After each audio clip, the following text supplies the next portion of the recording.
I've already taken apart everything, but I've kind of put it back just to show y'all.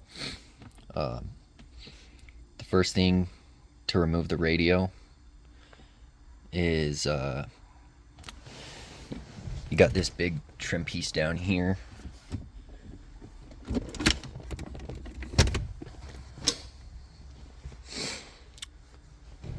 I recommend using not a metal screwdriver. You can get plastic pry tools, so don't follow my example. I just couldn't find my pry tool that I thought I had. You just kind of pop this up. There's these clips, and then your whole cup holder and everything will come out. You got to kind of put the e-brake down in order to fully take it out, or at least to make it easier.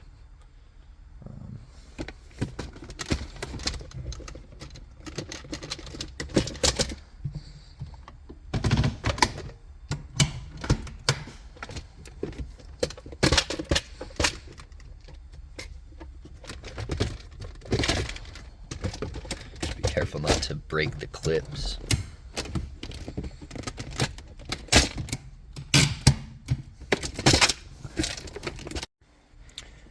Okay, so now that I got the center console plastic trim out, I set it to the side. Nasty down there.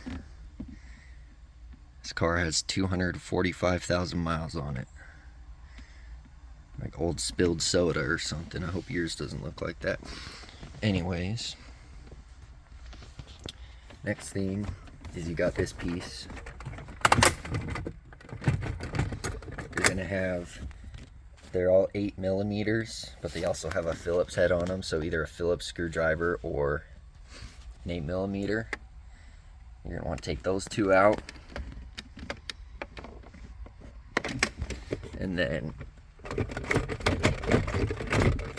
this lifts open, and in these holes you'll see same thing, 8mm Phillips head right there and right there, and then this piece will come out.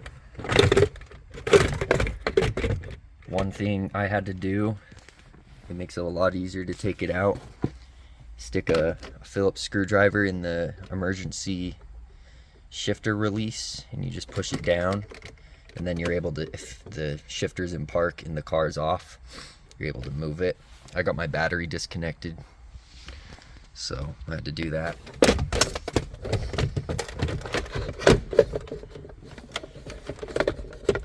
As you can see, it's still kind of a pain in the butt to get out.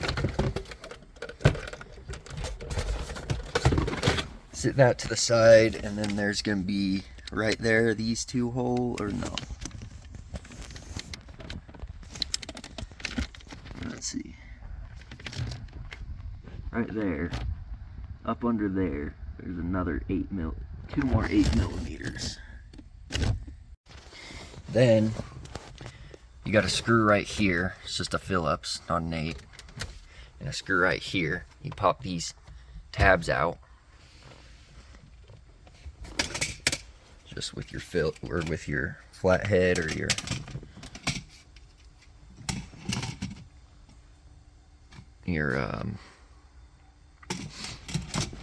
trim piece tool, whatever. Kind of pop it out, comes out real easy. Just be careful with those tabs, and then yep. So then you got your 8mm down there, and then your two Phillips right here on the sides. Once you get those out, should be free. For the most part, there's still some clips that hold it in place.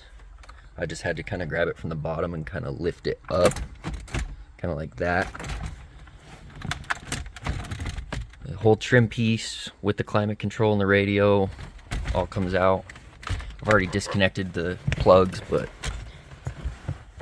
you got your gray. It's taped off in gray up here for these, I believe, climate control plug-ins, and also for your emergency flashers button. And then all the different connections to the radio down here. They're pretty easy to take out. Just get your needle nose pliers if you have any problems. I only had one on this corner down here that was kind of a pain to get out. The other ones I just took out with my hand. So I've unboxed my kit I've ordered. The kickstart that didn't come with it. Some of y'all geeks out there might make fun of me for going to Crutchfield. I personally am not the greatest when it comes to wiring, and I don't like dealing with 50 different wires and having to deal with all that. So I paid, I think, an extra 30 bucks or something on their website to get this pre-wired harness. I still might have to do some splicing, not sure. I think the kit in total was like $350, maybe 400 bucks, so not too bad. And then I'm, of course, installing it myself. Boss had good reviews. It's not the highest quality of all the brands, but I've heard good things about it. It should work pretty good. Apple Carplay, Bluetooth. It's got a camera input. Got the backup camera I'm gonna put on for my wife. I guess this is a steering wheel control adapter, so I can still use the volume and the buttons on the steering wheel. And then here's the trim piece that I was talking about that I'm probably gonna have to switch over some components to. One thing I didn't mention is this radio is actually a single DIN unit, and as you can see, it kind of comes out of the dash, and you can tilt it, rotate it. So they sent me their single DIN installation kit, I guess, and I'm gonna have to transfer over the AC vents, the emergency flashers, the climate control unit, of course, and then they sent me some hardware and mounting stuff that I'm gonna have to figure out. I guess this tray is probably gonna go in here just to put stuff in. So here's the back of the original unit. Looks like it's gonna be for the AC vents, 3 or 4 Phillips, and then for the hazard switch. So I didn't have to take the radio out in order to get the other stuff out. But there was this one hidden screw right here next to the one that's still installed. The trim pieces they gave me were like a charcoal gray, and my interior is pretty much all black inside. I know a lot of the 8th gen Accords have the silver gray color, but mine's black, and I just wanted it to match, so I went and got this matte black spray paint from Walmart real quick. While I've been waiting for that to dry, I got the wiring harness they sent me hooked up. It's pretty simple. This main connection just went right here. These 3, I guess, don't plug into anything. Just ignore them. Obviously the climate control will go back how it was. And then we got these cables that should go to the back of the radio. I got this main plug that will go to the radio. Pre-spliced all that for me. Very nice. I don't know exactly what some of this is for, but they've labeled this as for if I want to do a front camera, which I'm not going to do, but I am doing a backup camera. If you're not doing a backup camera, you can just ignore this wire, I guess, because they've taped it off already. So I got to wire in the backup camera, and then I'm not sure exactly what to do about this yet. It says see owner's manual. probably the radio manual. And then this one is for the parking brake that I have to wire, and this is for the reverse light. So I just have to wire the reverse light, the parking brake, and the backup camera. Those are the only three things that I need to splice and solder. Everything else is already put together for me.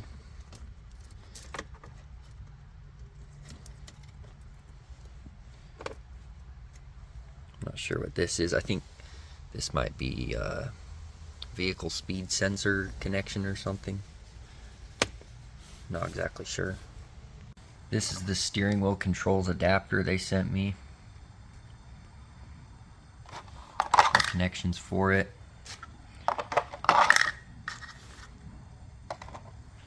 Apparently I have to hook it up to my computer and program it before I hook it up.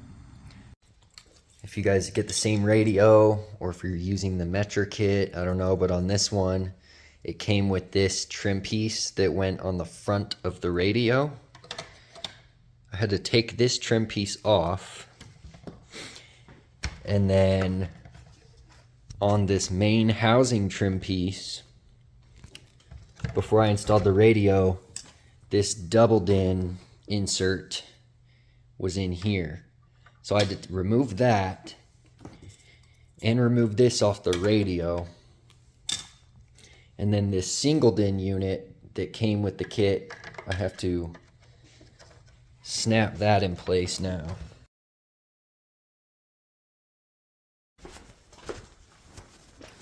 I'm over here flashing my Maestro for my 2009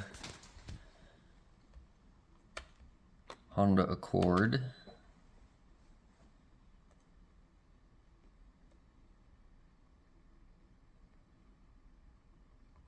Oops, not a Lincoln.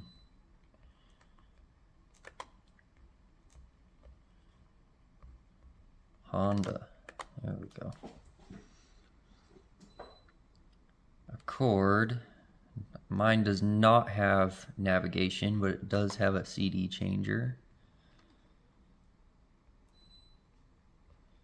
Select your steering wheel. I've swapped my steering wheel for a coupe model steering wheel, but this is what the factory one looked like. Select your brand. Oh shit.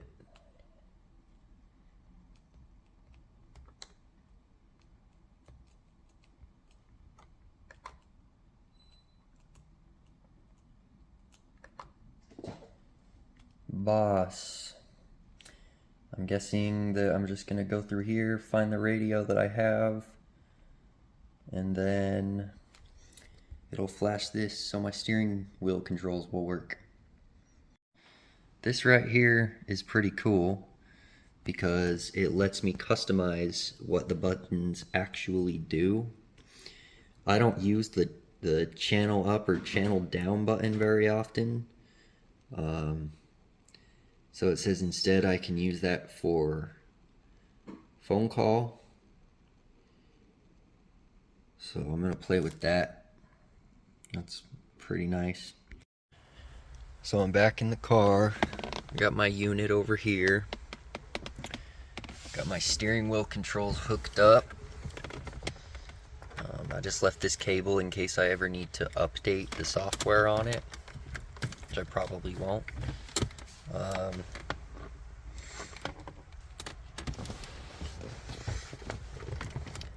I got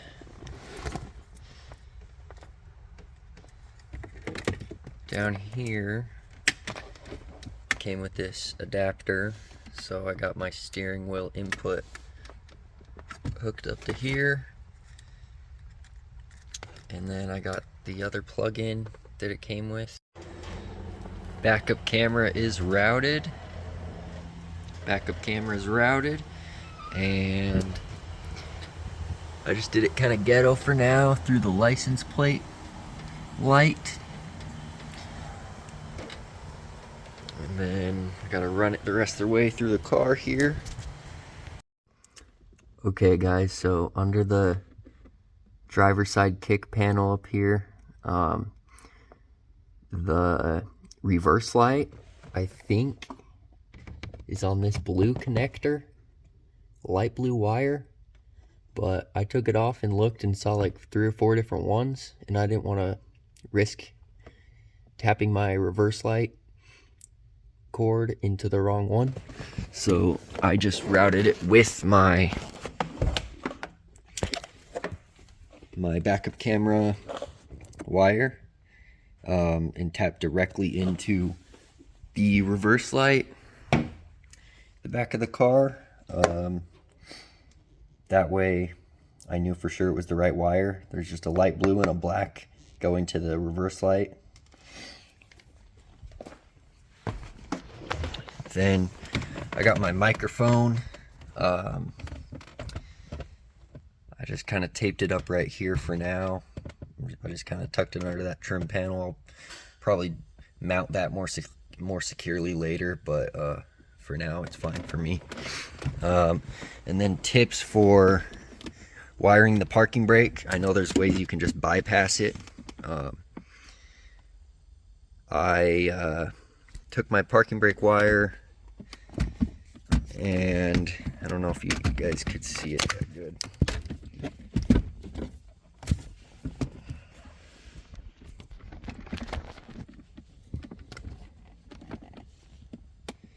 Under here,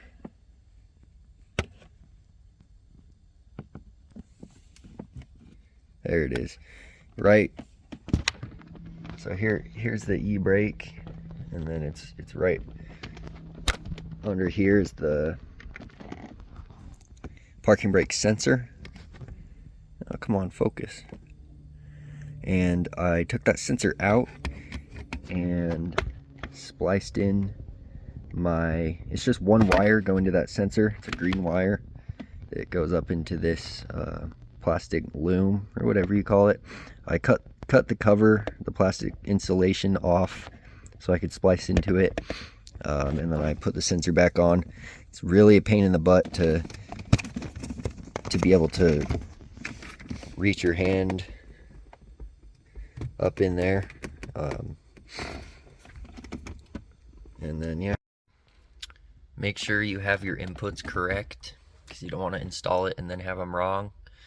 In this case, on this Accord, the subwoofer, since some of them I don't think have the rear deck subwoofer, but this one has the factory rear deck subwoofer. It's going to be the one that goes to this one. That's for the subwoofer. I got everything plugged in. Just make sure when you're putting it onto place that you kind of tuck these wires back so that when you fully put it in, you're not going to pinch any of the connections. When you put these trim pieces back on, this corner right up against the edge of the radio trim, make sure that gets pushed in all the way. That was kind of pain. And I've kind of been cleaning up the wiring a little bit.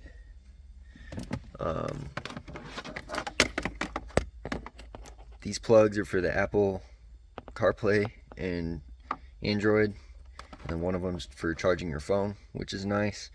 So I routed them down here.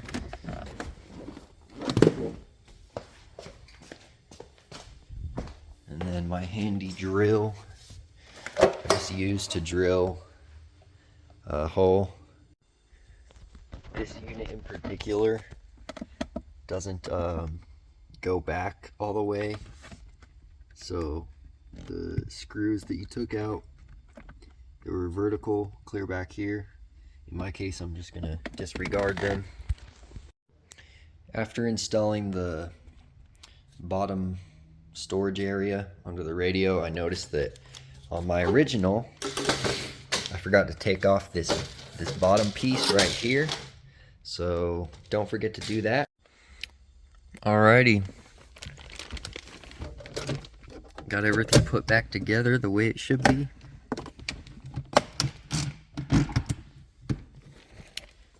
I'm gonna hook up the display, and the moment of truth awaits. Got a lot of miles on this thing. If this video helped you out, or if it didn't help you out, feel free to dislike it and comment "screw you." Pretty stoked how it turned out. I guess you lose your clock and your compass, but you keep the AC controls. So I turn it off and it goes off, turn it back on, shows that. Pretty sweet head unit here.